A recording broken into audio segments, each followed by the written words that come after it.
김갑수 TV 3부를 시작하겠습니다. 3분 오랜만입니다. 네. 네. 3부작을 우리가 과거에는 간간히 했는데 네. 우리가 지난주 쉬었지 않습니까? 네. 지난주 한 주 쉬니까 이제 논란거리가 좀 더 많아져가지고 오늘은 3부작을 편성을 했습니다. 다만 우리가 역사를 지나칠 수는 없죠. 네. 역사 의제를 하나 정했는데 최근 들어서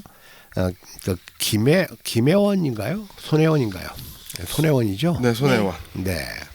김혜원은 뭐 제가 아주 가까운 사람 이름이고 제 가족 중에 한 사람의 이름이고 손혜원 씨가 자기 아버지가 독립유공자로 선정되는 과정에서 이 잡음들이 좀 있었죠. 네. 근데 마지막 단계에서 이 독립유공자 신청 기록이 없다. 이제 이런 것을 보도하니까 그거에 대해서 변명을 했는데 신청을 전화로 했다. 전화로 했다. 참 얼토당토한 말이 있었어요. 근데 최근 들어 이 독립유공자에 대해서 많은 지금 분란을 이 자한당 무리들이 제기했잖아요. 네. 그러니까 나경원 같은 여성 대표도 반민특위에 대해서 국론 분열을 야기했다. 이런 아주 몰역사적인 발언을 했고 네. 그런 가운데 우리나라 독립운동하면 년 전에 개봉된 영화 암살 같은 데서 다뤄져 가지고 김원봉 선생에 대한 논란이 가장 많은 것 같아요. 네. 김원봉 선생에 대해서 폄하하는 논란이 많고 또 그러다 보니까 이거에 대한 반작용으로 김원봉 선생에 대해서 과장하는 이러한 발언도 많고 이것이 또 세간에 잘못 알려져 가지고 프레시안의 어떤 기자는 김원봉 선생은 항일 무장투쟁의 최고다. 뭐 이런 이 기사도 쓴 걸 봤어요. 그래서 이 자리에서 김원봉 선생의 정확한 삶을 한번 청취자 여러분들과 공유하고 싶어서 이런 프로그램을 만들었습니다. 예. 김원봉 선생 그러면은 이제 호는 약산, 네. 밀양 출신이다. 네. 그다음에 의열단, 그다음에 임시정부 군무부장을 했고. 그렇죠. 네. 그런 것들이 좀 생각이 나거든요. 그렇기도 하고 이제 더 중요한 것은 8.15 이후 행적이죠. 네. 네. 8.15 이후에 북으로 갔지 않습니까? 1948년이니까 이제 남북 협상 때 이제 월북을 했죠. 제민족 사회단체 연석회의에 예. 참석했다가 거기에 그냥 잔류를 했죠. 네. 네. 잔류를 했고 그 다음에 이 북한 정권, 조선 정권의 내각에 참여를 했어요. 예, 노동상이었죠.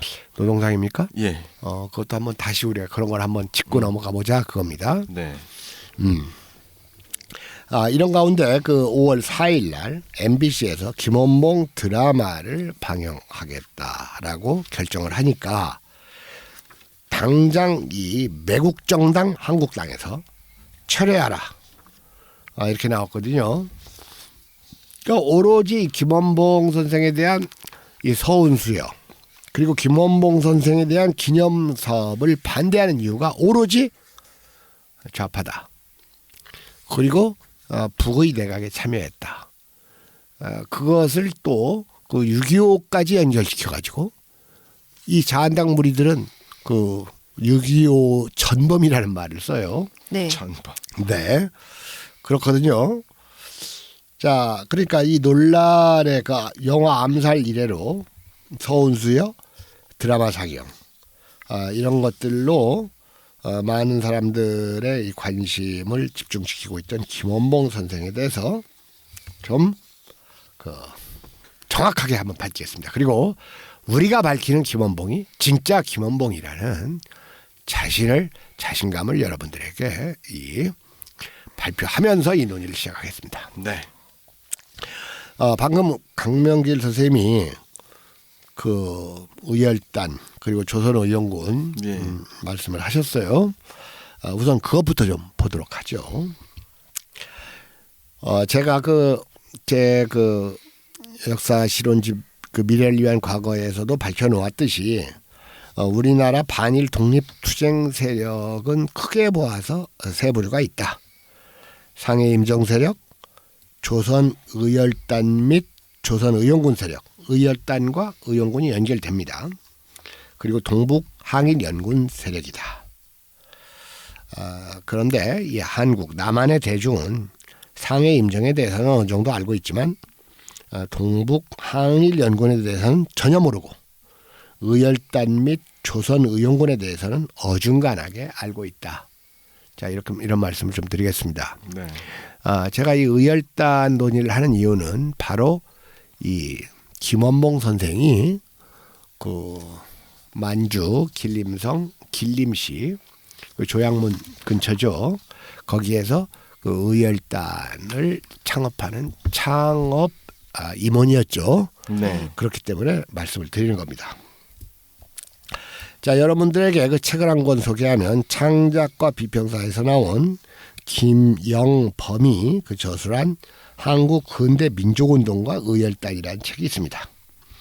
그다음 나남 출판사에서 나온 여민호 선생이 저술한 여민호 선생 아마 연세대학인 것 같은데 여민호 선생은 지금 서울시립대. 서울시립대. 그렇습니까? 조선의용군의 독립운동.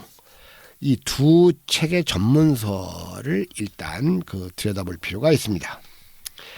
의열단은 그 테러 조직체였어요.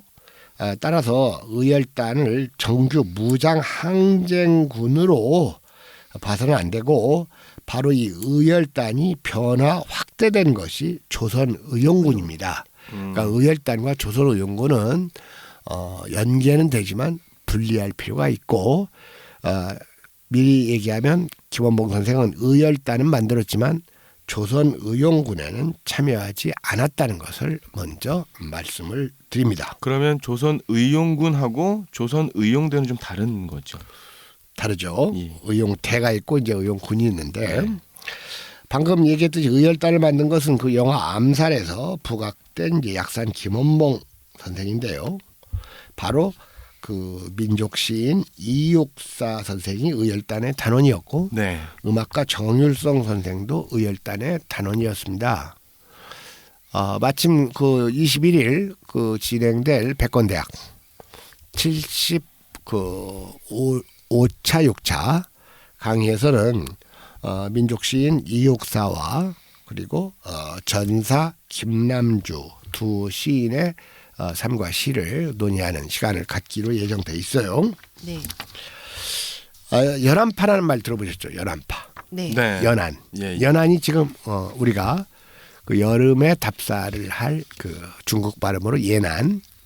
그 마오의 그 혁명 정부가 대장정 끝에 옮겨갔던 그 최종 그 수도였죠. 연안. 그래서 이제 연안파로 분류되는 그 조선 건국에 참여했던 인물 가운데 최창익 그리고 방금 얘기했던 그 신중국 건국 영웅 중 하나로 선정된 음악가 정율성 그리고 아주 순도 높은 반일 투쟁을 벌이다 태양산 전선에서 순국한 윤세주 열사 등이 이분들은 의열단과 조선의용군에 다 참여했던 분들입니다.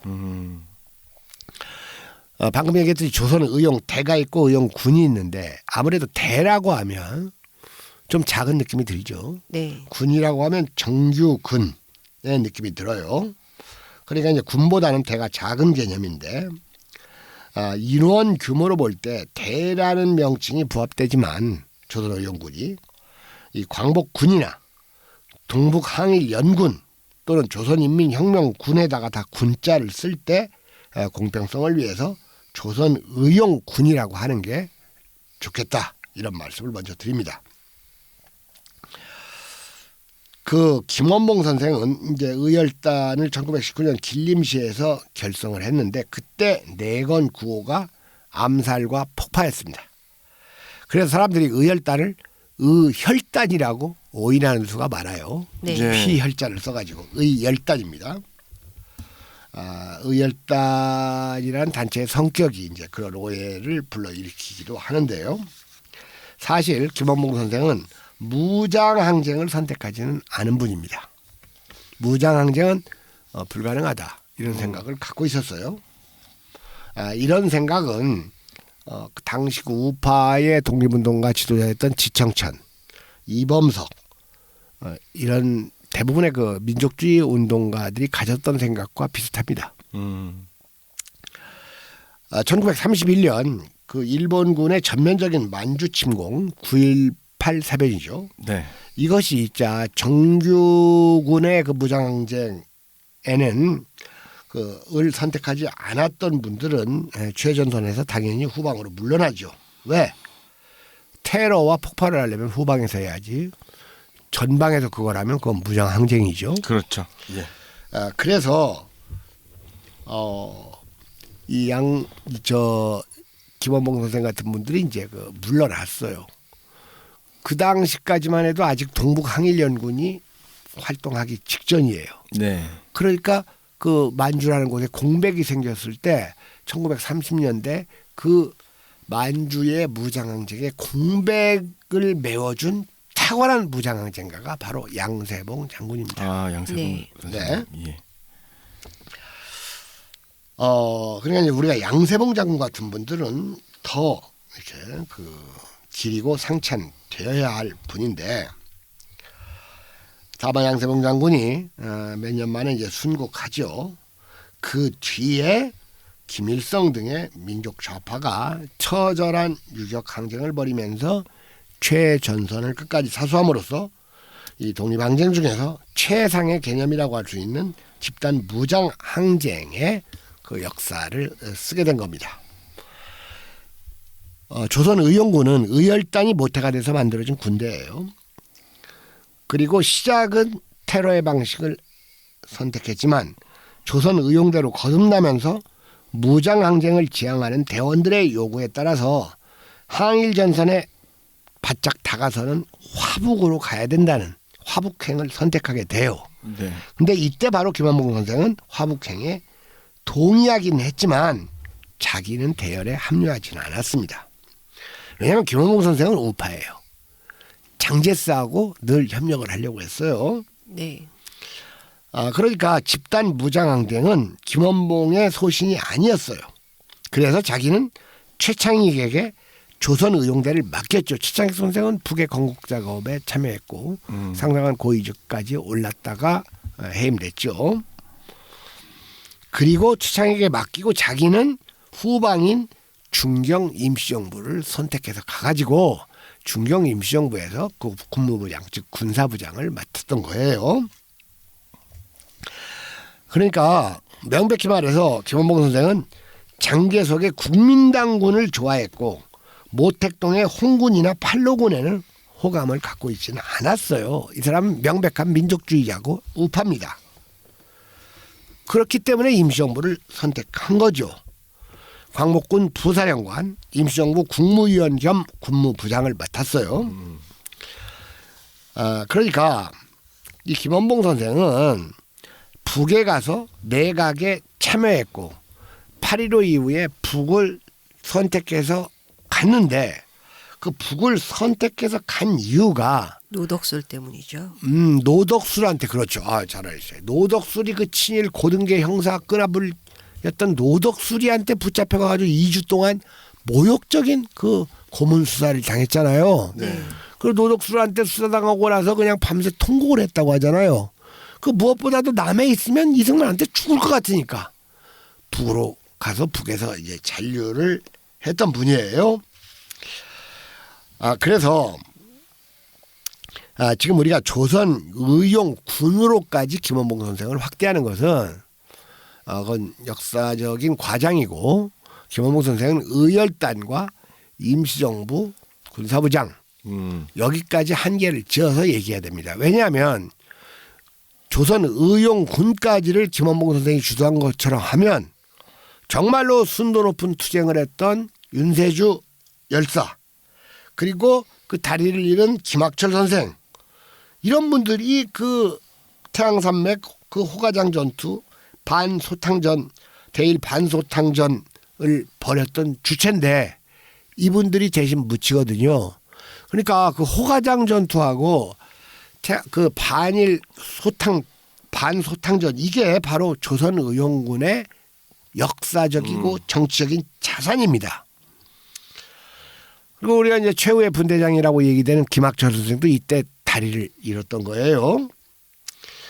그렇기 때문에 이제 김원봉 선생은 명백히 그 임시정부를 선택했던 우파인데 이 북의 내각에 참여했다는 이유 하나만으로 그를 마치 무슨 전범처럼 공산주의자처럼 몰아가지고 서운을 거부하고 그 다음에 드라마 방영까지를 반대하는 것은 이건 아주 구닥다리 낡아 빠진 냉전 논리에 불과하다. 이렇게 보게 되겠습니다. 네. 네. 자, 그런데 최근에 러시아에서 이 김원봉 선생의 그 문서 관련된 문서가 다시 이제 발견돼 가지고 이것이 새로운 주목을 받고 있는데 이것을 김광훈 교수가 그 평양 주재 소련 대사였던 그 푸자노프의 일지를 검토해 가지고 그 김원봉 선생에 대한 정확한 그 사실을 발표했는데 제가 조사했던 거하고 거의 일치하고 가장 신빙성이 높은 그리고 가장 최신의 자료라서 여러분들에게 소개를 하려고 합니다. 지금 그 김원봉이 언제 해임 숙청됐는가 그리고 김원봉의 북에서의 죄목 그러니까 8.15 전에 김원봉 선생이 뭐 했는가는 크게 논란이 안 돼요. 네. 북에서 어떻게 했는가가 이제 논란이 많이 돼요. 이런 것들이 이제 그 러시아 문서에 나와 있는 모양이에요. 그런데 이 문서에 김원봉은 체포가 됐던 게 사실이에요. 조선 정권에. 체포되기 전에 북을 떠나서 남으로 가려고 했다. 그리고 이 조선 정권으로부터 간첩 비싼 것으로 이제 이 오해를 받았다, 혐의를 받았다 이런 기록도 여기에 있어요. 그러니까 그 남쪽으로 가려고 시도했다는 기록이 있는데 지금 그 김원봉 선생과 함께 언급된 김달현 천도교 청우당 대표가 있는데 이 김달현 선생도 광복 후에 8.15 이후에 북조선 천도교 청우당 위원장, 최고인민상임위원회 부위원장, 조국통일민주주의연선 의장, 무임소 장관, 무임소상, 무임소 장관 등을 지냈으나 1958년 간첩죄로 숙청당한 것으로 알려졌다는 거예요. 그런데 지금까지 김원봉은 연안파 숙청 당시 해임 숙청됐다고 그렇게 알려져 왔잖아요. 네. 북에서. 예. 그런데 아까도 얘기했지만 이 중국 공산당과 함께 독립운동을 전개한 연안파가 1956년 일어난 8월 반당 종파 사건 때 많이 이제 제거됐던 게 사실인데 그리고 김원봉의 부하를 자처했던 조선어용대 분대장 출신 그 바로 김학철 선생 이분이 연안파 숙청 당시에 김원봉이 감옥 안에서 청산가리로 음독 자살했다는 소식을 들었다고 주장을 한 바가 있어요. 그러니까 소식을 들었다. 그러니까 소문이죠. 그런데 이런 것들이 잘못된 소문이라는 겁니다. 이 김원봉 선생은 그때 당한 게 아니라 방금 얘기했던 대로 연안파 제거 때 당한 게 아니라 그로부터 2년 뒤인 청우당 당수 김달현 숙청 때 함께 해임됐어요. 숙청이 아니라. 해임. 네네. 그러면서 이 체포 및 해임 및 체포 이유가 연안파 때문이었던 것이 아니라 이 청우당 당수 김달현의 간첩 사건과 관련돼 있다는 거예요. 네. 그러니까 이제 김달현은 간첩 행위를 한 것 같아요. 그런데 이제 김원봉 선생은 이분하고 같이 친하게 지내면서 뭐 협조라고 의심받을 수 있는 일을 했다는 그리고 조사만을 받았고 재판을 안 받은 걸로 봐서 김원봉 선생은 무혐의. 간첩 같은 행위를 하지는 않았음을 알 수가 있습니다. 자, 그런데 아까 지금까지 이제 그 김원봉 선생이 그 북에서 노동상을 한 걸로 다 지금까지 알려져 왔잖아요. 네네. 이것도 좀 사실하고 조금 차이가 있어요. 아, 일단 그 조선 정권이 처음 출발할 때 그 내각의 면모를 한번 보겠습니다. 국가계획위원회 위원장 정준택, 그리고 부수상 겸, 제가 이제 사진을 보고 지금 사진에 나와 있는 순서대로 얘기하는 겁니다. 그때 그 내각들이 전원 모여서 찍은 사진. 부수상 겸 산업상의 바로 김책 선생. 김책 공대도 있고 김책대학이 있죠. 부수상의 역시 남에서 간 그 홍명희 선생, 네. 임꺽정. 그리고 수상의 김일성. 그러니까 사람들이 김일성 하면 다 주석이라고만 하는데 그 당시에는 수상으로 출발했고 주석직은 나중에 생긴 거예요. 그다음에 부수상 겸 외무상의 박헌영, 민족보위상의 최용권, 이 최용권 선생도 무장투쟁가죠. 문화선전상의 허정숙, 보건상의 리영남, 국가검열상의 김원봉입니다. 아 국가검열상. 국가검열상. 그리고 교육상의 이 조선 봉건제론을 펼친 백남훈. 백남은. 교통상의 주명하. 상업상의 장시후.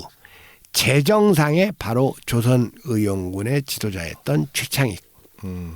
내무상의 박일후. 농업상의 박문규. 무임소상의 리긍로. 리긍로 선생 아시죠? 예. 그리고 도시행정상의 리용, 최신상의 김정주, 사법상 리승엽, 이승엽 알죠? 예. 나중에 간첩, 이게 이승엽은 간첩했었어요, 맞아요. 그리고 노동상의 최성택입니다. 자, 그러면서 이 푸자노프 일지를 보면 김원봉 선생의 그 해임과 죄목에 대해서 기술을 하고 있는데요. 뭐라고 돼 있냐면 최고인민회의 정기회의에 참석하였다. 회의에서는 상들의 이동에 대한 정령과 옛 중앙통신사 사장 박무, 옛 강원도인민위원회 위원장 문태화, 최고인민회의 상임위원회 부위원장 김원봉 등을 반국가적 반혁명적 책동의 죄를 물어 그들의 대의원 권한을 박탈한다는 정령을 비준하였다. 이게 1958년 10월 1일자 푸자노프 일지입니다. 그러니까 소련 대사가 쓴 거니까 객관적으로 썼겠죠. 가장 객관성이 예, 있다고 예. 봐야 될 것 같아요. 그리고 이제 바로 이 최고인민회의 정기회의가 1958년 9월 중순에 열린 건데요. 바로 이때 같이 언급된 박무. 이 박무는 어디서 많이 들어본 사람인데요. 그렇죠. 조작 많이 하는 게 박무 아닌가요? 그 정의당 그 네. 네. 어, 박무위원회. 네, 이름이 동명이인이에요. 그리고 이제 문태화 등이 이 8월 종파 사건에 직접 연계가 돼 있지 않고 그 비중으로 보아서 김원봉에게 적용된 반국가적 반혁명적 책동의 죄는 심각한 정도는 아니고 해임 정도였다. 이렇게 돼 있어요. 그러니까 아무나 숙청이라고 하면 안 된다 그겁니다. 그래서 제가 해임 면직이라고 하는 거 아니에요? 그리고 김원봉의 최후가 숙청 뒤 무슨 정치범 수용 소행 또는 자결 된 것이 아니고 평양 근교 시골 생활 정도가 가장 이렇게 그럴듯한 이 추측이다라고 했어요. 이거 직접 가서 본 건 아니니까 이제 추측이 가장 그럴듯하다라고 얘기했는데, 자 그러니까 다시 말해서 약산 선생은 연안파하고는 관계가 없어요. 연안으로 안 갔으니까. 네. 그 점을 우리가 분명하게 해야 돼요. 근데 우리들은 맨날 뭐 무슨 연안파 숙청됐다 이렇게 얘기하잖아요. 연안파하고는 관계가 없는 사람이고, 저 국사편찬위원회 그 편사연구관 겸 그 북한대학원 그 겸임교수인 김광훈 이 선생도 바로 이 소련 대사의 일지가 정보 출처면에서 가장 확실하다. 그러므로 그 김원봉 선생이 소극분자 정도로 인식되었지 무슨 반역죄나 반국가 사범으로 몰아가지고 숙청된 건 아니다 이랬거든요. 그런데 이걸 놓고 이 자한당 매국정당 의원들은 사회주의자 서운 이대로 좋은가 하고 토론회까지 했어요. 정부가 공산주의자들에게 훈장을 주려 한다.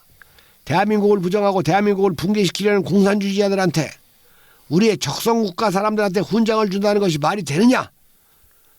아니, 손혜원 아버지도 훈장 받는데 김원봉 선생은 당연히 받아야죠. 그렇지 않습니까? 네. 그러니까 이런 그 무용한 비민족적인 이념 논쟁을 언제까지 밥벌이 수단으로 자한당 무리는 할 것인지, 아까도 방금 얘기했듯이 그걸 무엇보다도 김원봉 선생은 또 공산주의자도 아니에요. 공산주의자였으면 어때요? 독립운동과는 똑같이. 네. 이런 점에서 북도 이제는 문호를 열어야 돼요. 북도 그 반공주의자들, 독립운동가들은 좀 제외를 하는데, 당연히 공산주의자, 반공주의자는 공산주의를 반대하는 거고, 이걸 반공주의자 입장에서 보면 공산주의자는 반공을 반대하는 거예요. 또 반대로. 따라서 이념은 따지지 말고 이제는 남과 북이 독립운동을 하고 일제에 변절하거나 투항하거나 배신을 하지 않았으면 공이 독립운동가로 인정은 해야 된다. 그렇죠. 그리고 항상 뭐 자유대안이라고 입만 나불대지 말고 이런 걸 남측이 먼저 해보여야 된다. 저는 이런 생각을 가지고 있습니다. 네. 그래서 저는 이 김원봉 선생의 독립운동에 대해서는 첫 번째로 과장된 오해, 그가 마치 무장투쟁의 주도자였다는 것은 이건 과장되게 알려진 거고, 또 그 다음에 8.15 이후의 행적이 그가 무슨 공산주의자였다, 이것도 이건 모함성이고, 또 그가 무슨 노동상을 했다는 것도 지엽적이긴 하지만 중요한 사실이죠. 그냥 국가 검열상 정도를 했다는 것이 맞는 것 같아요. 그리고 김원봉 선생이 북을 선택한 것은 대한민국에 살아남기가 힘드니까. 네. 네. 어쩔 수 없이 그냥 그 당시는 이승만 정권은 무슨 북의 편을 든다고 해서 그 사람을 죽이려고 한 게 아니라 중립을 지킨다는 이유로 반공에 적극 참여하지 않으면 무조건 제거를 하려고 했거든요. 네. 그러니까 얼마나 많은 중립적인 민족주의자들이 북으로 갔는지 그 김성칠 선생의 책 역사 앞에서를 보면 특히 그 배우들, 예술가들, 수많은 과학자들, 수많은 정치가들, 독립운동가들이 정말 이승만 정권이 애국심이 있고 나라를 잘 하려고 했으면 그 사람들을 포용해가지고 더 부강하게 했어야 될 텐데, 자신들의 직권에만 관심이 있어가지고 자기들을 적극 지지하지 않으면, 그 당시에 이승만을 적극 지지한 건 친일파밖에 더 있어요. 그렇죠. 모두를 몰아붙여가지고 이렇게 배타했던 이런 그 얼룩진 역사, 이런 것들이 제대로 좀 밝혀져야 돼요. 사실 그 홍명희 선생, 네. 이런 분도 남에서 신변 위협을 느끼고 북으로 간 거고, 그 김원봉 선생은 이념적으로 우파는 틀림없어요. 북에 가서도 조선노동당에 끝까지 가입을 하지 않았다고 그럽니다. 그러니까 그런 걸로 봐서 이 김원봉 선생에 대한 이 정확한 이 방향을 결정한 그 MBC 측의 이 태도는 아주 옳다고 봐요. 네. 그런데 저는 이런 건 그 분단의 역사가 낳는 하나의 착오일 수가 있고, 그리고 모든 그 역사는 통일이 되면 다시 써야 된다고 봐요. 특히 남쪽이 쓴 역사는 전면적으로 고쳐져야 되고, 북에서 내놓고 있는 역사도 상당 부분이 다시 써져야 된다고 봅니다. 남과 북이 통일이 되고 나서 민족사가 다시 쓰여져야 된다는 것은 틀림없어요. 자, 최근에 보세요. 아까 얘기했던 음악가 정일성 선생. 네. 그분은 말 그대로 신중국의 그 영웅 100명 중에 6번 서열에 드는 분 아닙니까? 그러나 그분은 그 조선 의열단과 조선의용군에 참여했고 8.15 이후에 전남 광주가 고향임에도 불구하고 북을 택해서 북에 간 분이에요. 근데도 북에서 견디지 못하고 중국으로 귀화를 했다 그겁니다. 네. 그리고 그 중국에서 독립운동을 했던 만주가 아니라 했던 사람들에 대해서 조선 정권이 좀 소홀했던 것도 사실이에요. 그런 건 어쩔 수 없어요. 그래서 그 정일성도 북에서 그렇게 많이 거론을 안 했어요. 그러다가 최근 들어서 한중 관계가 좋아지니까 네. 갑자기 정일성 선생을 북에서 부각시키기 시작했어요. 네. 물론 연길에 있는 그 박물관의 무장쟁기정관에 가면 그 정일성 선생의 방이 따로 하나 있을 정도인데 그건 북에서 만든 게 아니에요. 그건 연길대학에서 만든 겁니다. 연변대학에서. 그 연변대학 그 허 선생이 만든 거예요. 그러니까 갑자기 이제 북에서 정일성을 이렇게 막 띄우는 영화를 제작했어요. 근데 영화 화면도 멋집니다. 예전에 보던 그 조선 영화보다는 훨씬 세련돼 있어요. 그리고 말씨 같은 것도 상당히 이렇게 세련됐고, 근데도 어쩔 수 없는 그 정권 선전으로서의 영화 느낌이 들어요.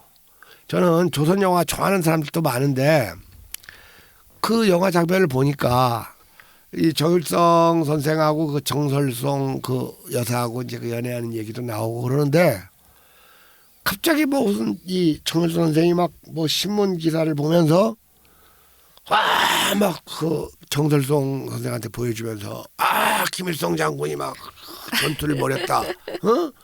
막 그런 장면이 나와요. 그리고 또 정일성 선생을 기차에서 알아보는 어떤 사람이 뭐 당신 누구 아니요 했다가 난 누굽니다 그러니까 그 김일성 장군을 호위했던 그분 맞습니까? 음악가 정일성을 얘기하는데 뭐 김일성 장군까지 그렇게 얘기해. 북도 저는 이제 이런 것들이 네. 서로 좀 고쳐나가야 된다고 봐요. 그리고 북에 대해서도 이런 말은 저는 좀 안타까워요. 남쪽의 왜곡과 조작이 워낙 심하니까 서로 반작용으로 그러는 거지만 이제는 통 크게 우리가 지식인의 입장에서 비기레기 입장에서 방송을 할 때는 네. 공정하게 해야 된다고 봐서 저는 그 정일성 선생 영화를 보면서 좀 화면도 좋아지고 대화도 대화의 어조 이런 것도 많이 좋아져가지고 흡족은 했지만 그런 장면이 이렇게 인위적으로 들어간 걸 보고 역시 국가라는 것은 이 정권이라는 것은 다 마찬가지다 하는 생각이 좀 들었습니다. 예, 실제적으로 김원봉 선생의 형제들은 보도연맹 때 전부 다 사살됐다고 합니다. 그러니까요. 얼마나 그게 참 그러니까 더더군다나 김원봉 선생이야말로 정말 이 이승만 정권의 무도한 이승만 정권의 피해자 아닙니까? 네. 보도연맹이라는 것도 우리가 정말 제대로 알아야 될 역사인데 참 그런 것들을 우리가 하나씩 방송 시간에 정확하게 네. 어느 한쪽 편에 서지 않고 있는 그대로를 공정하게 말하고 판단은 여러분들이 좀 하시고 그리고 이런 방송을 하면 과거에 자기가 알고 있었던 것이 잘못됐구나 하는 걸 한번 성찰하세요. 그 낡은 꼰대들처럼 옛날 하던 얘기 똑같이 반복해가지고 바보 같은 얘기들 하지 말고 제가 최근에 이석기 의원 많이 이렇게 외면되고 있는 네. 이석기 의원이 현직 국회의원으로서 감옥에 가야 할 이유가 전혀 없는 그런 사람인데 내란 음모는 안 했다고 하면서도 정치적 판결로 9년을 때려놓고 지금 6년째 격리 수감되고 있지 않습니까? 네. 네. 그런데 우리는 무슨 사안에 대해서 관심을 가져도 꼭 인기 있는 거에만 많이 매달려요. 제일 좋은 게 세월호입니다. 그리고 툭 하면 그냥 무조건 다 미제래. 우리가 잘못한 것도. 심지어는 옛날 정의당 애들이 통합진보당 부정선거 피해자와 가해자를 바꿔가면서 했던 짓도 미제래. 그래서 제가 페이스북에다가 정말 우리는 좀 인기 있는 것만 가지고 툭하면 그립다 버전으로 얘기하고 툭하면 미제, 툭하면 역사, 정의, 세월호만을 얘기하고 있지 않느냐. 우리가 이석기한테 관심을 가져야 되지 않느냐. 정말 우리가 개돼지 소리를 들을 만한가 아닌가 이런 글을 하나 썼더니 대뜸 거기다가 이석기는 미제가 가둔 겁니다. 이렇게 써놓은 사람이 있어요. 차단해 버렸어요. 왜냐하면 제가 한 번으로 그러지는 않습니다. 예전에 제가 글을 쓰면서 고종비 민비라고 표현했더니 우리의 국모이신 민비를 명성황후라고 불러야지. 아니 그게 무슨 황후입니까? 그럼 고종도 황무 황제라고 불러야지. 네. 그런 바보 같은 글들이야 자꾸 쓰면서 했던 얘기 또 하고. 민비는 조선의 왕비예요. 당연히 민비라고 불러야 됩니다. 비도 있고 후도 있고 있어요. 민비예요. 그게 무슨 평화입니까? 그 이문열 따위가 무슨 명성황후 무슨 그 오페라 같은 거 비싼 거 써가지고 그걸로 명성황후 그러니까 그걸로 부르는 게 세련된 건 줄 알고 우리가 역사를 좀 정확하게 인식하고 내가 알았던 사실을 다른 사람이 얘기하면 새롭게 한번 찾아보고 좀 그러는 이 태도를 좀 사실은 기레기들하고 전문가들이 문제예요. 지식인들이요. 네. 네. 뭐 김원곤 선생님에 대해서 하실 말씀 있으면 아닙니다. 예. 뭐 김원봉 선생님뿐만 아니라 아까도 이제 새로 발굴된 이런 자료가 있다고 했잖아요. 근데 네. 제가 요즘 오늘도 오전에 네. 학교에서 이제 수업을 받고 왔는데 네. 요즘은 그렇다고 합니다. 대학을 졸업하거나 고등학교를 졸업하고 나면 이미 그 내가 학교 때 배웠던 지식들이 다 과거로 돼서 새로운 걸 또 계속 배워야지 된다라는 거예요. 그러니까 모든 게 다 새로운 것들을 접해야지 될 텐데 우리는 그 마른 진보라고 하지만 네. 여전히 너무 과거 것만을 그렇죠. 고집하고 있는 것 같습니다. 자, 제가 그 학력을 가지고 어떤 그 지적 수준을 얘기하는 건 아니고 그냥 이 대표적으로 편하게 중졸이 있고 고졸이 있고 대졸이 있고 대학원졸이 있죠. 네. 이 대한민국 인민들은 중학교를 나왔건 고등학교를 나왔건 대학교를 나왔건 대학원을 나왔건 10년 지나면 다 똑같아집니다. 네, 맞습니다. 차이가 없어요. 네. 그러니까 대학원 나온 사람이 제일 손해예요. 네. 학비는 제일 많이 들이고 나중에 똑같이 중졸하고 똑같아지니까. 저는 이런 말을 좀 하고 싶습니다. 예. 네. 저는 정치자들을 지탄하고 있는 거예요. 또 인민들이라고 해서 무조건 그냥 무책임하게 좀 인민들이 더 날카롭고 예민하고 저는 가끔 이 농민들한테서 간혹 보는데 농민들도 문제는 많아요. 볼 때 우리 스스로가 다 문제 많은 인민들이라는 걸 생각을 하면서 비판하고 정의와 역사를 부르짖고 앞날을 얘기해야지 진정한 개혁과 대동세상을 이루는데 도움이 되지 않는가. 항상 자기 성찰과 외부 비판을 동시에 해야 된다는 이런 제 주장을 다시 한번 말씀드리고 싶습니다. 네. 네. 자, 오늘 3부작으로 진행된 민심의 갑이다. 김기영과 강명길 김기영 선생님 수고 많으셨습니다. 수고 네. 많으셨습니다. 다음 주에 뵙겠습니다. 수고하셨습니다.